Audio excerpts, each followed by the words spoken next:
I wonder how many of my listeners have been thinking over the past months. Okay, exploring brain and mind, but where is spirit? Spirit should be in there. Should it? Should it not? I know it's always body, mind, spirit, or brain, mind, spirit in some contexts. So to satisfy the questions, not kind of answering them because there is no easy answer anyway, I shall today start a 2-episode exploration into how spirit fits in with brain and mind. And while this week's episode may be a bit more broad or basic, I will use the episode afterwards to explore again what different cultures have to say about how spirit fits in with brain and mind, if it fits in, or what their perspectives are. Because I'm always curious, as you might have noticed, what other perspectives of other cultures on our planet are, to kind of create a bit of a better understanding of other people. It's important to me, and I think it would help everyone. Well, I'm saying it would help everyone, but of course it can only help those who have an open mind and who are inquisitive about other people and who are keen on understanding other people. In exploring brain and mind so far, we have talked about the brain as the physical organ and the mind as the home of our thoughts, our beliefs, emotions, and consciousness. And it may often have sounded as if the brain and mind are kind of two sides of the same coin. But for many people, there is also a third dimension, and that is spirit. And spirit as an aspect of human experience that adds depth, meaning, and connection. But how exactly does spirit fit in with brain and mind? Is it just another layer of consciousness? Is it energy? Is it connection? Or is it something that's a bit more mysterious? Something that cannot be fully explained by science? And I'm one of these people who believe strongly that not everything can be explained by science. They're trying very hard to find explanations.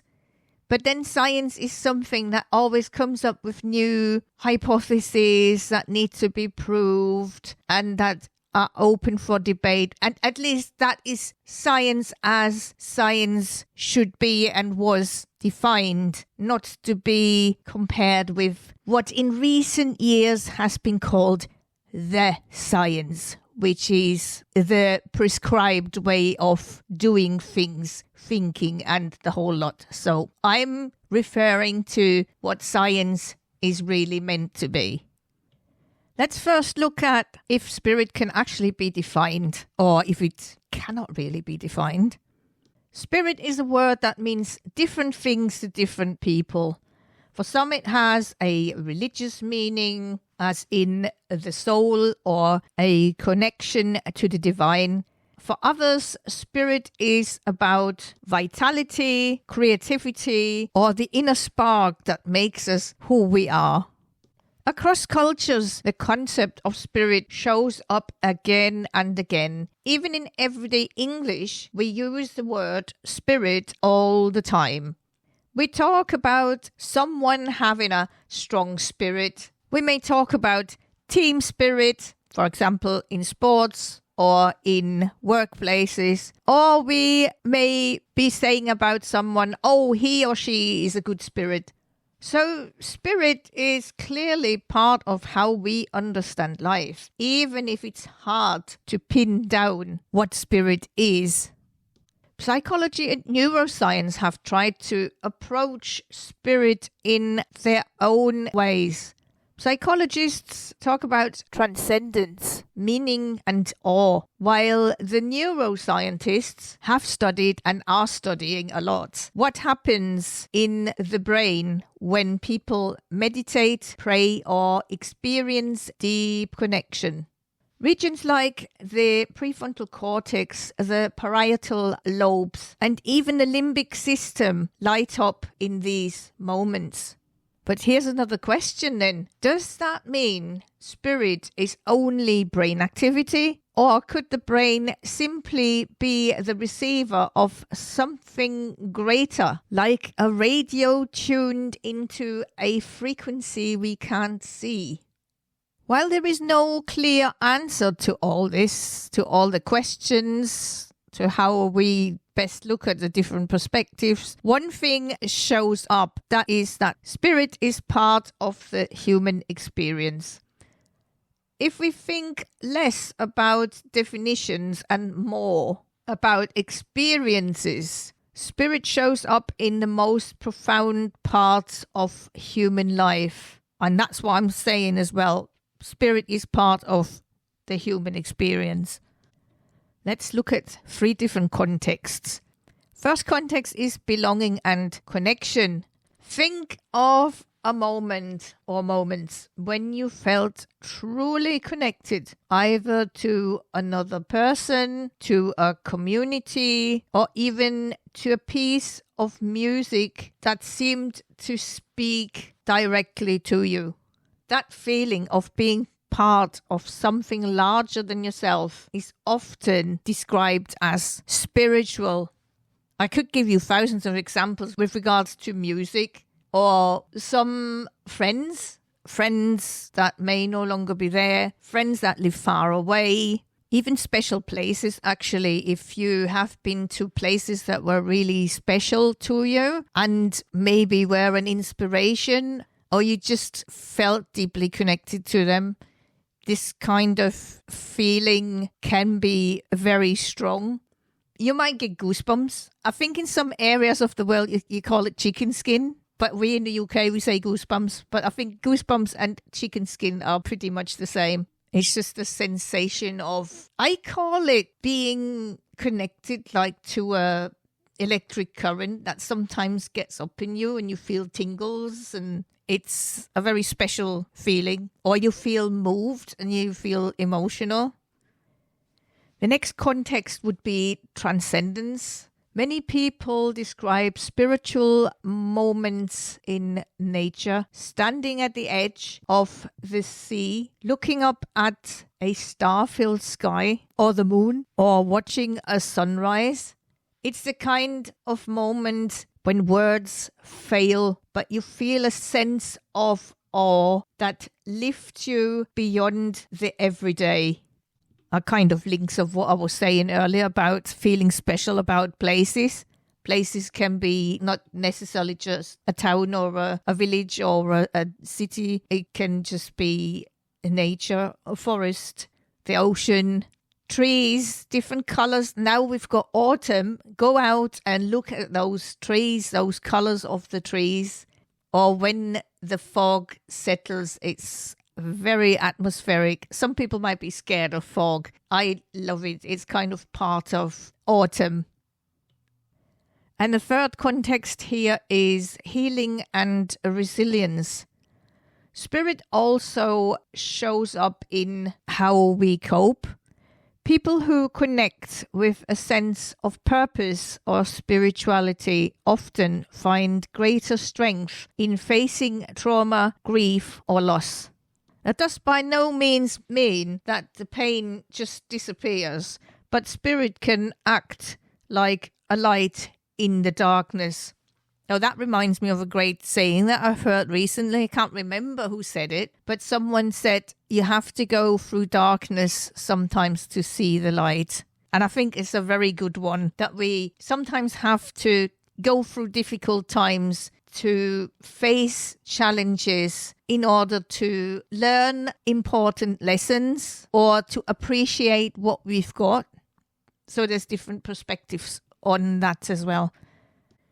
Looking back at those different contexts, science might try or want to try to map these experiences, but the lived reality often feels like something bigger than biology alone or psychology. Could be a mix of biology and psychology and something else.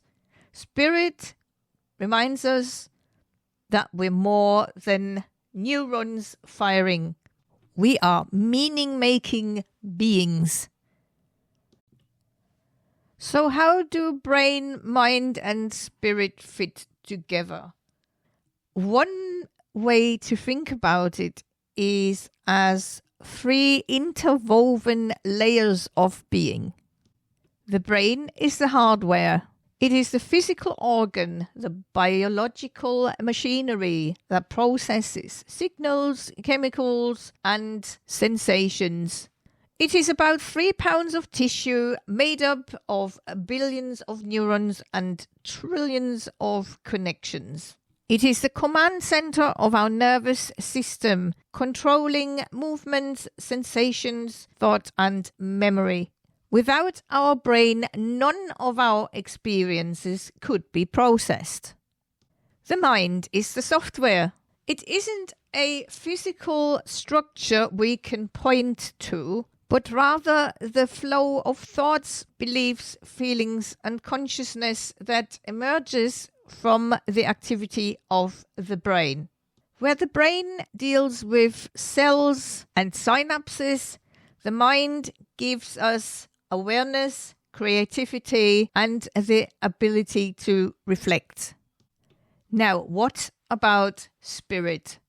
Spirit is the energy or the compass, the direction, the why behind it all, the meaning that gives shape to brain and mind. Or here's another metaphor. The brain allows us to think, the mind allows us to know, and the spirit allows us to be. Spirit is harder to define because it takes different forms depending on perception.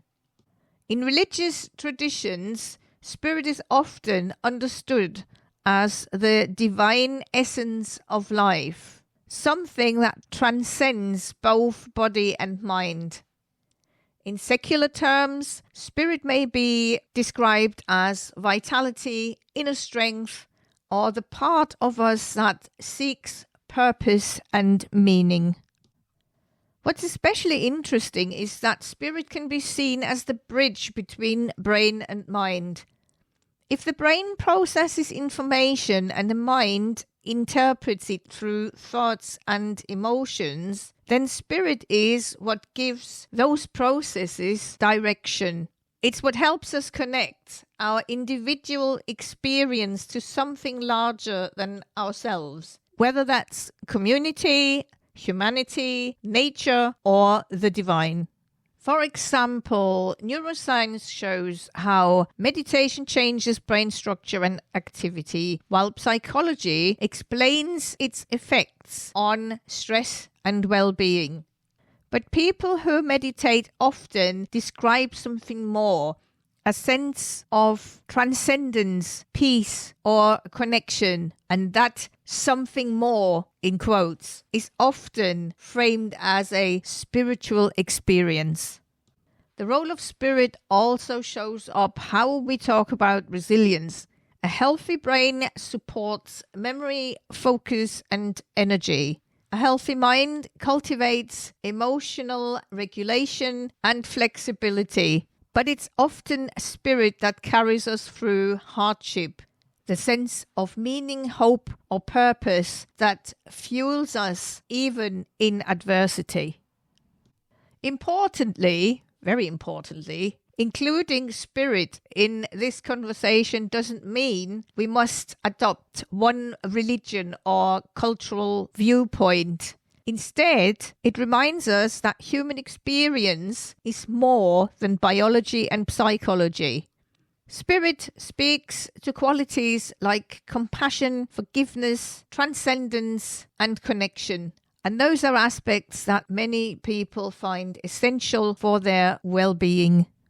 Let me add as well that this three-part model isn't about strict categories, but about integration. When the brain, mind, and spirit work in harmony, we often feel balance, wholeness, and authenticity. Now, how do science and mystery go together?